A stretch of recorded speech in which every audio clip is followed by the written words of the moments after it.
रचना के पिता दीनानाथ जी बेटी के आने से बहुत खुश थे।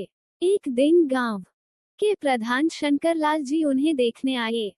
मास्टर जी कैसे हो आप? अब तबीयत कैसी है? दीनानाथ जी ने कहा, प्रधान जी आपने सभी समय पर गाड़ी भेजकर बहुत मदद कर दी, वरना पता नहीं क्या हो जाता। शंकरलाल जी ने कहा, ऐसा क्यों कह रहे हो? तुम और मैं बचपन के दोस्त हैं, कभी भी कोई भी जरूरत हो तो बता देना। दीनानाथ जी ने कहा, भाई घर का माहौल तो तुम देख ही रहे हो, मेरी पत्नी और बेटी दोनों बहुत परेशान हैं। मैं अब चाहता हूँ कि रचना के किसी तरह हाथ पीले कर दूं। अब मुझे अपना भरोसा नहीं है, पता नहीं कब क्या हो जाए। शंकरलाल जी शांति से उनकी बात सुन रहे थे। कुछ देर चुप रहने के बाद वे बोले, भाई अगर तू बुरा ना माने तो एक बात कहूँ। मेरा छोटा बेटा विनीत शहर से पढ़कर आया है, अब मेरा सारा काम देखता है। उसने शहर में रहने की बजाय अपने बड़े भाई के साथ खेत और मंडी दोनों संभाल लिए हैं। क्यों न हम इस दोस्ती को रिश्तेदारी में बदल दें। दीनानाथ जी यह सुनकर बहुत खुश हुए, लेकिन अगले ही पल उन्होंने कहा, भाई मेरा तुम्हारा क्या मुकाबला। मैं एक छोटा सा अध्यापक, मेरी हैसियत तुम्हारे जितनी नहीं है। शंकरलाल जी ने कहा, तू बस हाँ कर दे, चिंता मत कर, हमें दान दहेज नहीं चाहिए, बस एक संस्कारी बहू मिल जाए और कुछ नहीं चाहिए।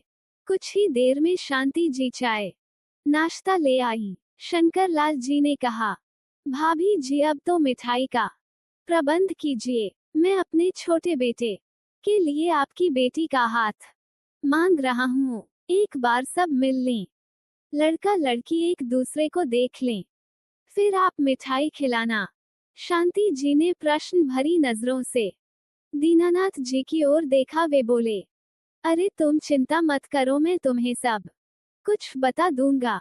चाय पीकर शंकरलाल जी चले गए। तब दीनानाथ जी ने कहा, रचना कहाँ है?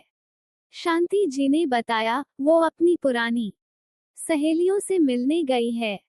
आप बताइए, ये रिश्ते की बात कहाँ से आ गई? शांति जी, आप तो जानती हो मुझे एक अटैक पड़ चुका है। सब ठीक है, लेकिन अब मैं अपनी जिम्मेदारी से मुक्त होना चाहता हूँ। रचना की शादी हो जाए तो मन से एक बोझ उतर जाएगा। दीनानाथ जी की बात सुनकर शांति जी की आंखें भर आईं। तभी रचना कमरे में आई और पास पड़ी कुर्सी पर बैठते हुए बोली, ओहो पापा, अब मैं आप पर बोझ बन गई हूँ, जिसे आप उतार कर फेंकना चाहते हैं। नहीं बेटी, ऐसी बात नहीं है। इनके पुराने मित्र शंकरलाल जी आए थे। वे अपने छोटे बेटे के लिए तेरा हाथ मांग रहे थे। वे चाहते हैं कि दोस्ती रिश्तेदारी में बदल जाए। शांति जी ने कहा। रचना ये सुनकर हिल गई। उसे विश्वास नहीं हो रहा था। वह अभी तक इसी कश्मकश में थी कि कैसे सचिन के बारे में बात करे, लेकिन यहाँ तो कुछ और ही चल रहा था। रचना उठकर अपने कमरे में चली गई। वह बहुत बेचैन हो गई थी। न तो पापा को वह कुछ बता सकती थी, न चुप रह सकती थी। शाम को सब खाना खाकर सोने की तैयारी कर रहे थे।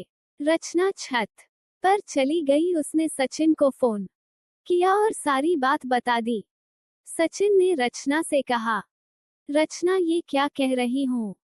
मैं आ रहा हूँ तुमसे मिलने, तुम्हारे मम्मी पापा से बात करने।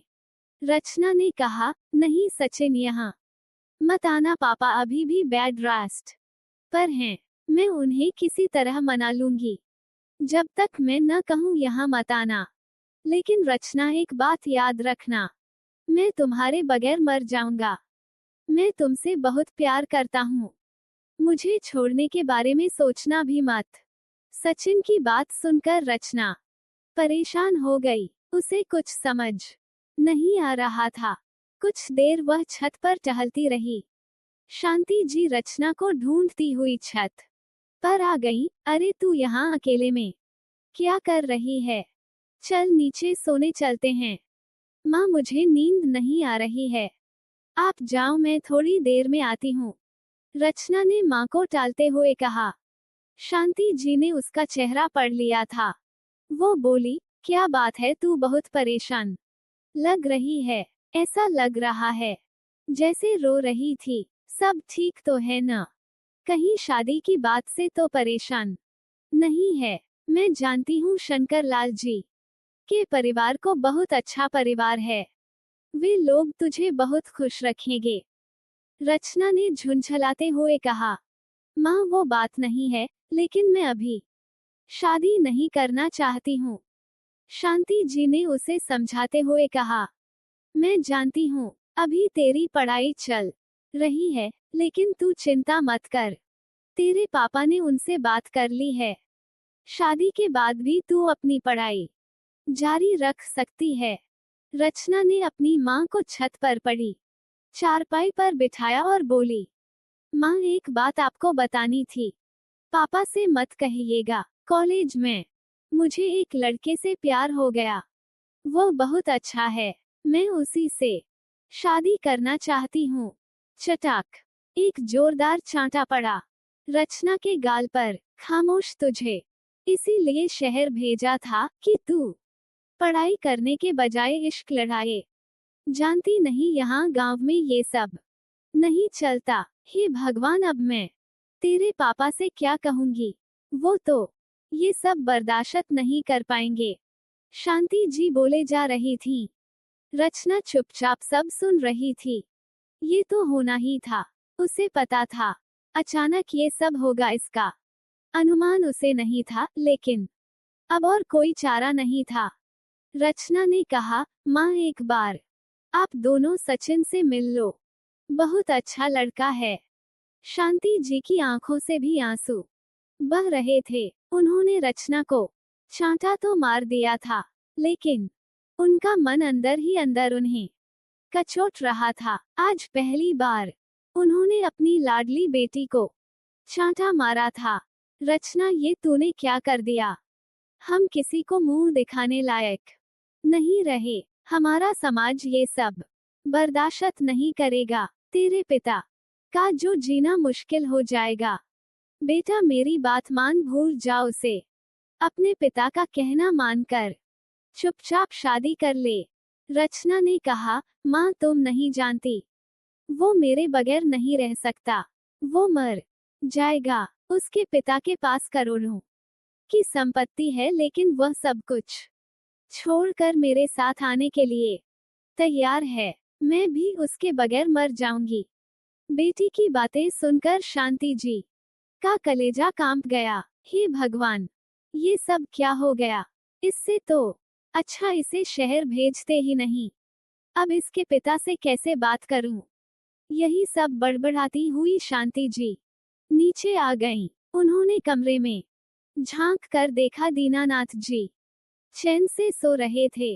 उनके चेहरे को देखकर ऐसा लग रहा था जैसे उन्हें अब कोई परेशानी नहीं है। शांति जी नीचे चटाई बिछाकर सोने की कोशिश करने लगी।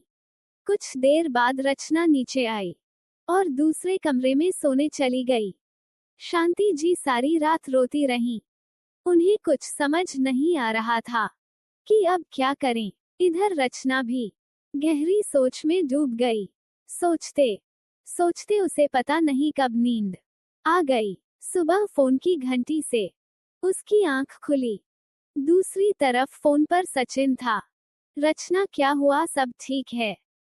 तुम कैसी हो? रचना ने कहा। सचिन, मैंने हिम्मत करके माँ को सब कुछ बता तो दिया है, लेकिन वे बहुत गुस्सा हैं। तुम सब्र रखो, मेरे लिए सब कुछ बहुत मुश्किल है। रचना ने किसी तरह सचिन को समझाकर फोन रख दिया। वो कमरे से बाहर आई तो शांति जी किचन में चाय बना रही थी। रचना पापा के पास जाकर बैठ गई। दीनानाथ जी ने उसे देखा और कहा, बेटा क्या बात है, बहुत परेशान लग रही है। रचना कुछ बोलती इससे पहले ही शांति जी ट्रे में 3 कप चाय लेकर आई। आप किसकी की चिंता मत कीजिए, सब ठीक हैं। आप बस अपनी सेहत की चिंता कीजिए। ये कहकर उन्होंने चाय की ट्रे पलंग पर ही रख दी। सबने अपने अपने कप उठा लिए और चाय पीने लगे। अगला भाग आपके लिए जल्दी ही लेकर आएंगे, और आपको स्टोरी पसंद आई हो तो आप हमारे चैनल को सब्सक्राइब करें और लाइक और कमेंट करके बताएं।